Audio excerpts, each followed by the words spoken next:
یہ نظر شیطان کے تیروں میں سے تیر ہے، اس سے بچو، یہ تمہاری روح پہ لگے گا، تمہیں گھائل کر دے گا، مار دے گا۔ پردہ جس طرح عورتوں کو حکم ہے نا کہ نظریں نیچی رکھو، اسی طرح مردوں کو بھی حکم ہے کہ تم بھی اپنی نظریں، اگر عورت سامنے بے پردہ آ جائے گی تو مرد یہ نہیں کہے گا کوئی پردہ ہی نہیں کر دی، اب وہ کیا کرے گا؟ تو پھر مردوں کا بھی پردہ ہوا کہ نہ ہوا؟ بولے ہمارے یہاں عجیب معاملہ ہے، پردہ صرف عورتوں کا ہے، مرد کو کھلی چھٹی ہے، جو مرضی گند من دیکھتا پھر مادل۔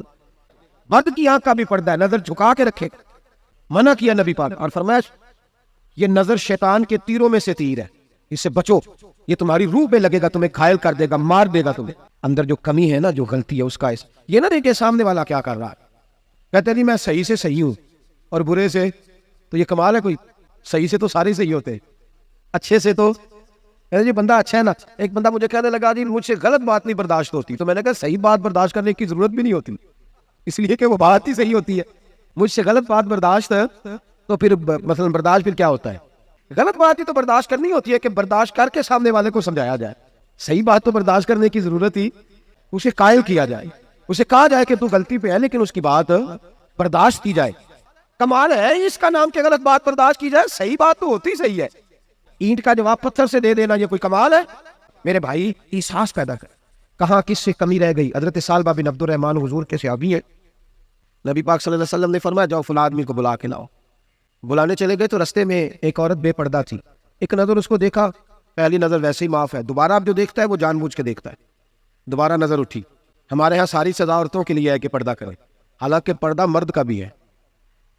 جی سالبہ بن عبد الرحمن رضی اللہ تعالیٰ عنہ گزر رہے تھے، کہ سالبہ نام کے 7 صحابی ہیں محبوب کے، بعض اوقات خیال آتا ہے کہ فلاں سالبہ کی بھی ہم نے 7 صحابی ہیں، اسی ایک نام عبداللہ نام کے خدا جانے کتنے صحابی، 20 میری نظر سے گزر چکے۔ تو جناب سالبہ بیٹھے تھے، فرمایا فلاں کو بلا کے لاؤ۔ جب بلانے گئے تو رستے میں عورت پہ نظر پڑی، پہلی نظر تو معاف ہے لیکن دوبارہ دیکھ بیٹھے، خیال آیا میں نے تو خیانت کی اپنے نبی پاک سے، دوبارہ نظر پڑی تو پریشان ہو گئے، اب واپس حضور کے پاس نہیں آئے، جنگل میں چلے گئے، حضور نے تو منع کیا یہ کام کرنے سے۔ کہتے 40 دن وہ پہاڑوں میں روتے رہے کہ یا اللہ مجھ سے غلطی ہو گئی۔ ابن قدامہ نے کتاب التوابین میں اس روایت کو لکھا ہے۔ کتنے دن؟ اب ہمارا شغل ہے، اس کو لوگ گناہ ہی نہیں سمجھتے، اب تو یہ شغل ہے، بدنگاہی تو کوئی گناہ ہی نہیں، یہ شغل ہے ہمارا۔ اب تو ہمارے ہاں معاذ اللہ تعالیٰ سیانے میانے بندے بیچ بیٹھے ہوتے ہیں جب یہ باتیں ہو رہی ہوتی، اب تو ابا کے سامنے بچہ وال پیپر گندی تصویر کا لگایا ہوتا ہے، پر وہ کہتا ہے عمر ہے نا جی، عمر ہے نا جی، مجھے پتہ ہی نہیں ہے کتنا گند کر رہا ہے، یہ تباہ ہو جائے گا روحانی طور پر۔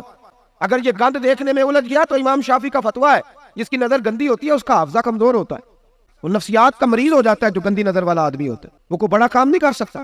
ہمیں پتہ ہی نہیں کہ ہمارے مسائل اصل میں ہیں کیا۔ 40 دن جنگل میں روتے رہے، 40 دن۔ محبوب سارا کچھ جانتے تھے پر خاموش رہے۔ حضرت جبریل امین حاضر ہوئے، عرض کی یا رسول اللہ آپ کا وہ غلام رو رہا ہے۔ رب کہتا اسے بلا لے، میں نے اس کا گناہ معاف کر دیا ہے۔